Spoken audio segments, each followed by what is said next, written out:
నేతలు ధర్నా చేస్తుంటే జనం మద్దతివ్వటం ఓ పద్ధతి, జనం ధర్నా చేస్తుంటే నేతలు మద్దతివ్వటం మరో పద్ధతి. కానీ ఇప్పుడు సీన్ రివర్స్ అయింది. జనం ధర్నాలు ఆందోళనలు చేస్తుంటే మద్దతివ్వాల్సిన నేతలు పారిపోతున్నారు. సమస్యలు పట్టించుకోకుండా మొహం చాటేస్తున్నారు. అసలు ఎందుకీ దాగుడు మూతలు? అలా పారిపోతున్న నేతలు ఎవరు?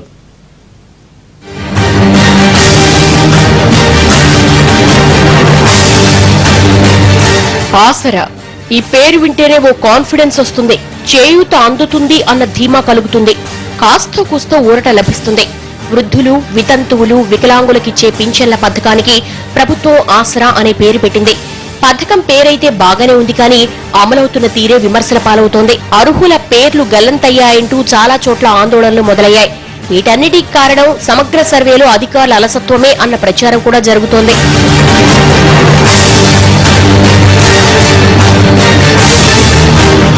ఆసరా పథకం కింద లబ్ధిదారుల జాబితాను గ్రామ పంచాయతీల దగ్గర అతికిస్తున్నారు. అర్హుల పేర్లు గల్లంతవ్వడం ఒక వివాదమైతే అనర్హుల పేర్లు నమోదవ్వడం మరో వివాదం. ఇదంతా చూస్తుంటే సమగ్ర సర్వేలో అధికారుల అలసత్వం ఏ స్థాయిలో ఉందో అర్థం చేసుకోవచ్చంటున్నారు. నిజామాబాద్ జిల్లాలోని భిక్నూర్లో భార్యాభర్తల పింఛన్లు మంజూరయ్యాయి. అసలు వాళ్ళు అర్హులేనా అని ఆరా తీస్తే కంగు తినే విషయాలు బయటపడ్డాయి. వారి 2 కుమారులు ప్రభుత్వ ఉద్యోగం చేస్తున్నారు. వీరే కాదు, ఆ గ్రామంలో ఉద్యోగులు, సంపన్నులు ఆసరా పథకానికి అర్హులయ్యారు. ఏది కూరే నిర్భాగ్యుల పేర్లు మాత్రం గల్లంతయ్యాయి.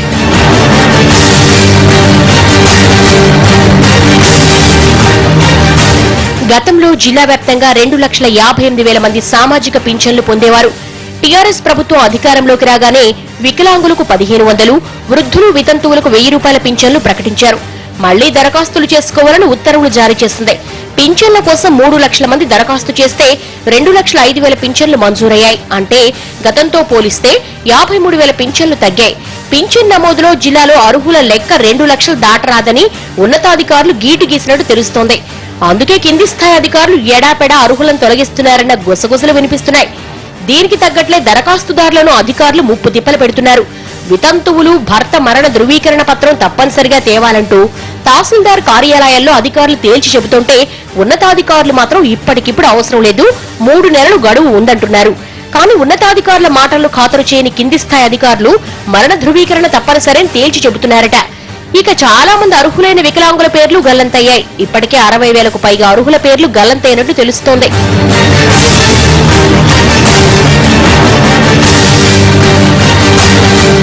గతంలో పింఛన్లు పొందిన వాళ్ళని ఇప్పుడు అనర్హులుగా ప్రకటిస్తూ ఉండడంతో అర్హులైన లబ్ధిదారులు ఆగ్రహం కట్టలు తెంచుకుంటోంది. చాలా గ్రామాల్లో ఆందోళన బాట పట్టారు. నేతలు రోడ్డు మీద కనిపిస్తే చాలు తమ పింఛన్లు ఏమయ్యాయంటూ కడిగేస్తున్నారట. దీంతో జనంలోకి వెళ్లాలంటేనే నేతలు జడుస్తున్నారట. ఓట్లేయించుకుని గెలిచిన ప్రజాప్రతినిధులు మొహం చాటేస్తూ ఉండడంతో జనం నేరుగా స్థానిక ప్రజాప్రతినిధులైన ఎంపీటీసీ, జడ్పీటీసీ సభ్యులకు వెళ్లి నిలదీస్తున్నారట. వాళ్లకు సమాధానం చెప్పలేకపోతున్నామని ఆవేదన వ్యక్తం చేస్తున్నారు గ్రామస్థాయి ప్రజాప్రతినిధులు.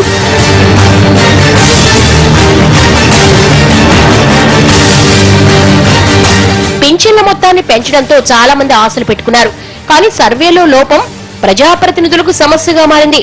పేర్లు గల్లంతవడంతో నిజామాబాద్ జిల్లాలో ఎక్కడ చూసినా పింఛన్ల కోసం ధర్నాలు, రాస్తారోకులకు దిగుతున్నారు అర్హులు. నేతలు ఎంత సర్ది చెబుతున్నా ఎవ్వరూ వెనక్కు తగ్గట్లేదట. మొత్తానికి సర్వేలో లోపాలు, ఉన్నతాధికారుల ఆంక్షలు జిల్లా నేతలు ఇరకాటంలో పడేస్తున్నాయి. సాధ్యమైనంత వరకు జనానికి కనిపించకుండా తిరగడానికే నేతలు ట్రై చేసే పరిస్థితి నెలకొంది. మరి ఈ దాగుడు మూతలు ఎన్నాళ్ళో చూడాలి.